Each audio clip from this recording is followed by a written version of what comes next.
Hello all hyperlinkers and welcome to Etheria Restart, the first video we are doing on the channel, not counting the stream, and the beginner guide that I will be doing for this game. I have started this game. It came out about 2 weeks ago, give or take, and not gonna lie, I'm having a good time with it. I'm just gonna say that straight up. I'm having a dang good time with it, and not just because the character models are nice. Not just because of that, believe it or not, there is a surprising amount to love in this game, but also with that, there's also just a surprising amount in this game. There's a lot going on here. There is a lot. If you were worried about having stuff to do in the early to mid game, oh buddy, no. I don't know if this game is 99 problems, but it's got 99 modes apparently, because there is a lot to do. So we're going to get into it here. I will be totally honest here. This is kind of the blind leading the blind. I myself am a bit of a beginner, as you can see. Do not let the credit card fool you. I am still only level 14, so we are not too crazy along here. But we are going to do our best, because hey, who better to give a beginner guide than someone who was just recently a beginner? Am I right? I think I'm right about that. So you're going to get into the game, and you're going to be on rails for a minute, because it's going to put you through the story. And there is story in this game, dedicated story missions, which is kind of nice. You don't have to like travel around and find the missions. You can just find them. You can even redo them if you want. If you miss a part of the story or don't understand it, you can even redo them. And it even has like the list of chests that are in the world, because each level does have chests. It's not like an open world situation. It's just that each level does have chests in the world that you explore that you can find. Not every mission has chests, but it is important to look for them because they are actually pretty dang good. Some of the best chests can even give you upwards of like 3 full summons, which, you know, for the if you're a Genshin or Honkai Star Rail veteran, that's going to make your brain explode a little bit. And a lot of this game might make your brain explode if those are the games that you've played before, like myself. But we'll get to why in a bit. Now, what can you do in addition to the story? Because as you're leveling up, as you're going through the story, you will get blocked by levels. For instance here, this level doesn't unlock until we reach level 20. Well, that's what the challenges are for. Like I said, there's a lot of freaking modes. There's like a lot of modes, and a lot of them give levels, which is very important. We have Grim Pursuit here, which is kind of like a boss mode. Also, I'm just gonna say it again, I'm not just playing this game for the designs, but the designs sure don't hurt. I mean, look at this. This is, And if you missed the stream, you know I've got a special affinity for this one. Or if you saw the stream, you know I've got a very special affinity for this one. This will give you shells. Now, this mode, the shells you get from this mode are almost like your weapons. You do not summon for weapons. Can I get an amen, everybody who's been cursed by the weapon banner at least once in Genshin Impact and Honkai Star Rail? I'm also going to go ahead and apologize for that. You're going to see me referencing those games a lot, but that's just kind of the nature of the beast. I mean, these games that are kind of, I'm going to say inspired. I'm not going to, you'd be forgiven for saying the word copycat, but the games that are inspired by Genshin Impact and Honkai Star Rail, it's pretty obvious, so I'm going to make those comparisons. These shells are basically your weapons. They are farmable, and they are not from any kind of gacha. Now, the flip side of that is that they do have substats kind of like artifacts, and don't you worry, this game has artifacts too. But hey, I'd rather grind a weapon than summon for a weapon any day of the week. I don't care who you are. That means you can get the best weapons on your characters without having to spend your hard-earned currency. As you go here, you'll see that the highest rarity is this red. I forget what red is called, but it's the good one. Obviously, it's going to be a while before you actually get to that, but if you grind, you will get there when you get there. Now, in addition to that, we have Threshold. These are for modules. These are the artifacts. Modules are the artifacts of the game, and you basically get them by doing these boss modes.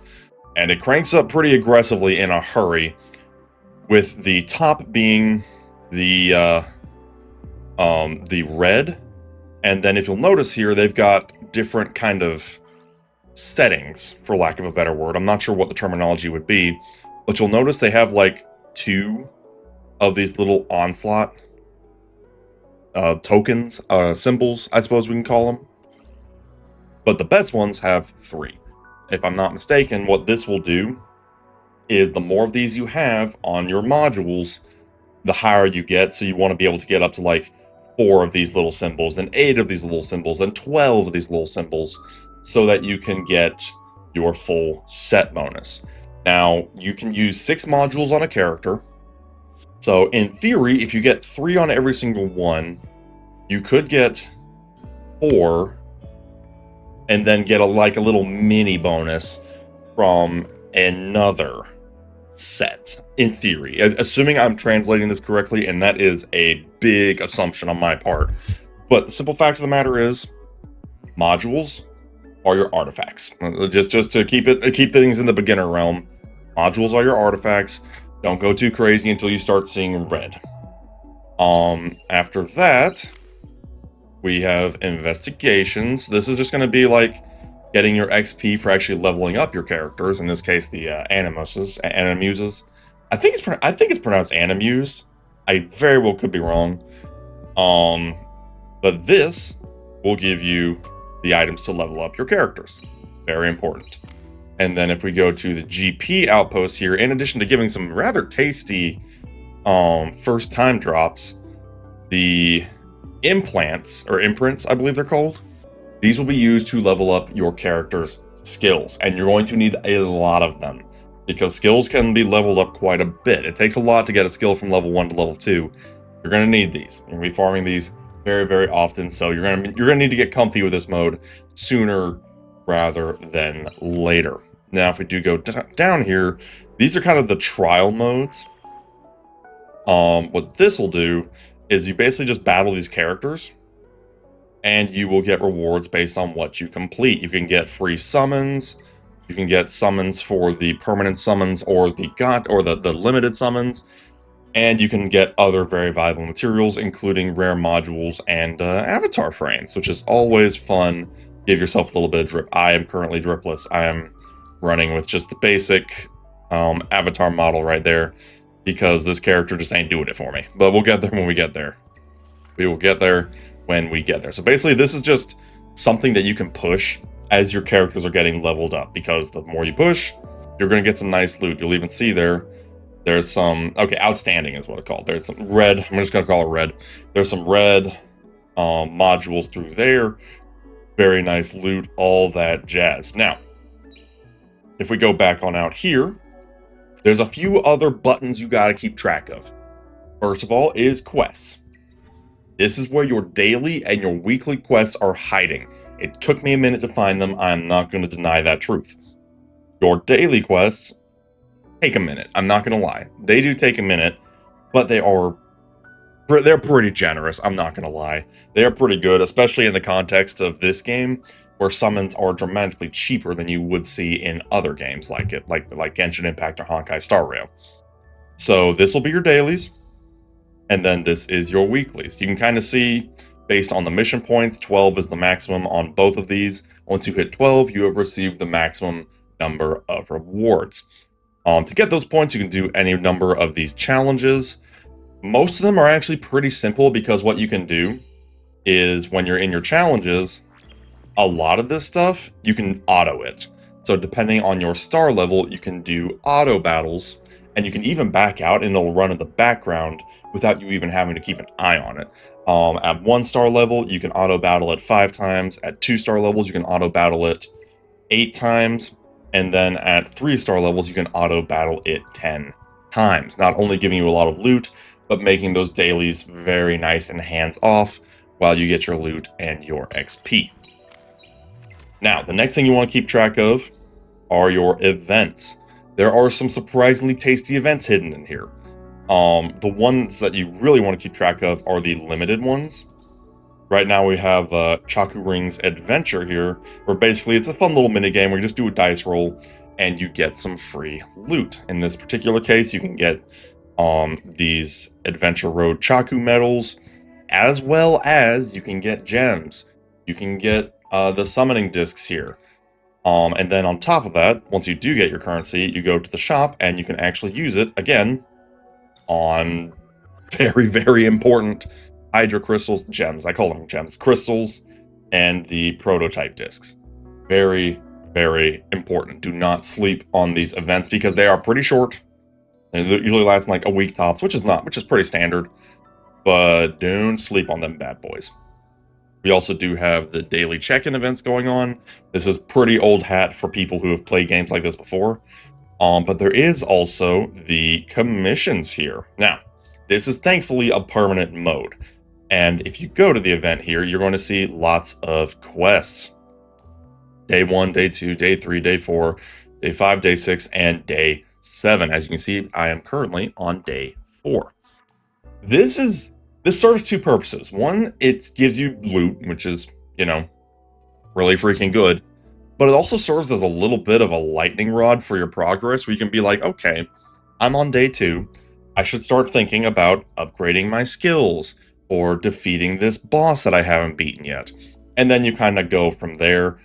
Once you do get through Day 7 and complete all the rewards, you do get this free SSR character, Ling Lu. And do not be deceived by freebies in this game.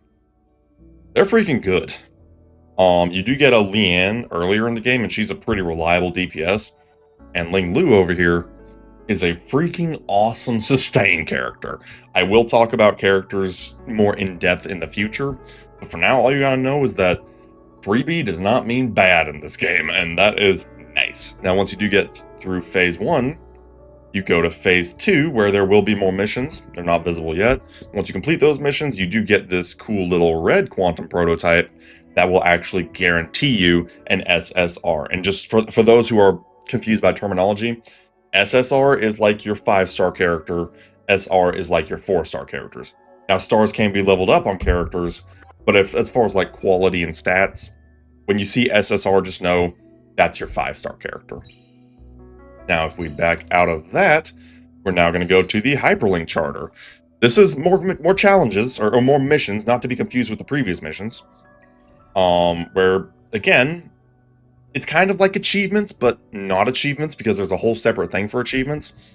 This is basically, well, achievements. I mean, I wish there was a better way to put it, but at the end of the day, it just kind of is what it is. You go through these, kind of use them again as a bit of a divining rod for your account. They'll give some very nice loot. And once you do complete it, each page, you do get some extra loot that you will need to power up your characters, power up your skills, and this money, which it may look like I have a lot now, I will run out of that in a hurry. So yeah, do not thumb your nose at the Etheria coin rewards. You will need them sooner rather than later. And there's a lot. There is a lot of quests here, which basically just means more loot. I like loot. I don't know about y'all, but I sure like loot. So if we get back here, now we actually have achievements. But also these achievements have levels too, which will give you rewards. So it's like, I'm not really sure what the difference is between this and the last page we were on. But hey, freebies, am I right? We love freebies. We love freebies very, very much. Once again, a lot of this, you don't really need to turbo grind any of this. A lot of it will just kind of happen as it happens, if we're being totally honest. Like, I mean, there's some stuff you can turbo grind if you really wanted to get, like, the prototypes or the gems. And, I'm sure I will do that at least some points. But, like, some of this, reaching player level, logging in for different days, owning animuses, you'll get there when you get there. It's just, it'll happen in the background. It's a pleasant little surprise to get you some extra rewards. Now, I want to take a brief peek at the shop here because there are a few things to miss. In the weekly shop, you can actually get some freebies and you can spend gems to get prototypes. These purple prototypes, which are your normal summons, are worth 100 gems. Now, if you're a Genshin player, you've already just crapped the bed, because you're like, wait, not 160? It's an even 100? Yes, sir, it is an even 100. You don't know how happy that makes my brain. I love that. Now, I'm going to immediately walk that back a little bit and say that we do also have these premium summons, which are these yellow discs. Those are worth 300. But I'm going to be honest and say don't worry too much about them. Just kind of treat them as a little extra that you get every now and then. Because you'll see here in a second that it really doesn't matter. Because if we go to the summons, the end-all be-all, you use the gold ones here. But the purple ones you use here. The purple one is on the permanent summon. This is going to be like your, well, it's permanent. It's never going to go away. But there's something very big here. All the characters are here, including limited characters. Characters that are running limitedly, like Freya here, or Hoyan, or Holden. They're all here. New characters, limited characters, rate-up characters, they get added to the permanent pool. Which is a little insane to me. On top of that, we also have these, what I'm going to call light and dark heroes. These are these Apex Animuses are like the special ones that are supposed to be the cream of the crop, and for the most part, they are. If you have the gold discs, you can actually do the extra affinity summons, which is guaranteed to have one of these light or dark characters when you do pull a character. However, like I said, those gold discs are dramatically more pricey. And they are in the permanent shop. At a lower rate, mind you, but I mean, hey, chances are chances. I mean, if we're considering that a purple summon costs 100 gems, but a gold summon costs 300, yeah, you're going to see me going for those purples. Now, let's talk about rates. The rates are 1% for an SSR. A nice, clean 1%. No algebra to be found here. Thank God. Nice, clean 1% chance. With 75% of that, with 0.75% being the normal Animuses, and 0.25% being the light and dark Animuses. Again, those are kind of meant to be the cream of the crop of this game. In the permanent pool, the pity is 80 summons, so pretty standard.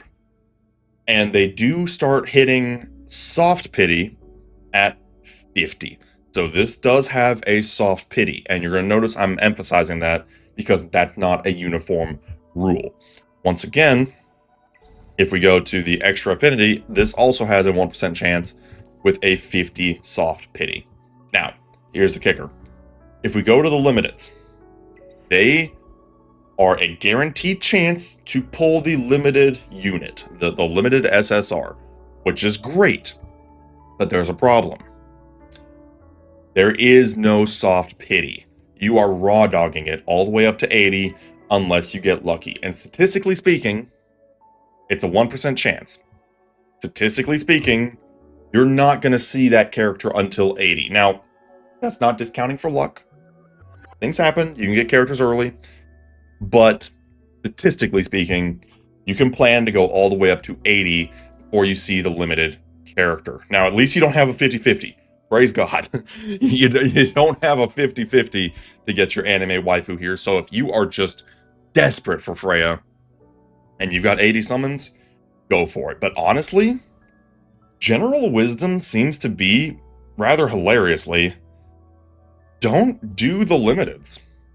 Now, I know, that sounds shocking. If you're a Genshin or Honkai Star Rail veteran, if you're a Hoyo veteran like I am, your bread and butter is limiteds. But in this case, they're on the permanents. They're on the permanent banner, which is, first of all, a dramatically better deal because it has that soft pity. It doesn't necessarily say what soft pity is, but basically, once you hit 50, you got a much higher chance. It has everybody here, including some very good characters. You very well might get the Freya. Or you might get someone even better, because again, light and dark heroes are present. Once you start kind of getting into the game and you start getting characters, then I could see the argument to switch, because dupes are surprisingly not valuable here. Helpful, but not necessary. But basically, at least starting out, permanent banner is kind of the way to go, not gonna lie. You actually kind of do, unless you are desperate for Freya, and believe me, I wouldn't judge you if you were. I mean, go for permanent. Can't believe I'm saying it, but go for permanent because it's got everybody that you need pretty much. Now, the last thing we want to cover is, of course, the heroes themselves. When you get a hero, there are a few things you can focus on. First of all, upgrading the hero's level. You use these books to actually upgrade their level. Do not be confused by the stars. An SSR is going to start at 4 stars with an SR starting at 3 stars. When they hit their max level, you can actually upgrade them a star. So if we take a look at this character here, Dorothy, we have her at maximum level, which is 35. We can use these shadow imprints to crank her up, give her a star upgrade, and now her top level is 40, and she's back to level 1. She has not lost those stats, if I'm not mistaken. Yeah, she still has all the stats. In fact, they're improved. And now the top level is 40, so you can get back to grinding this character if you really wanted to use them. That really starts to matter for the SSRs because, of course, you know, they're the good ones with the good stats. After that, we of course had modules. We briefly talked about modules. These are your artifacts. You're gonna have to get used to these bad boys sooner or later, because artifacts are important. Prowess, these are your skills. We talked about that earlier. You will need these imprints to power them up, and then shells are your weapons. Not unlike with Genshin, you can use copies of weapons to power them up, and you will need to in order to increase their level. But that is really the gist of it. That's kind of a lightning round explanation of it, and even then we're still at the 20-minute mark. But that is the gist of this game. We will be talking about more stuff in detail in the very near future. But I like it, man. I like it a lot, and I hope you do as well. So let me know what you think down in the comments below. Are you enjoying this game? Have you given it a shot? Let me know, and we shall see you next time. Have a good one.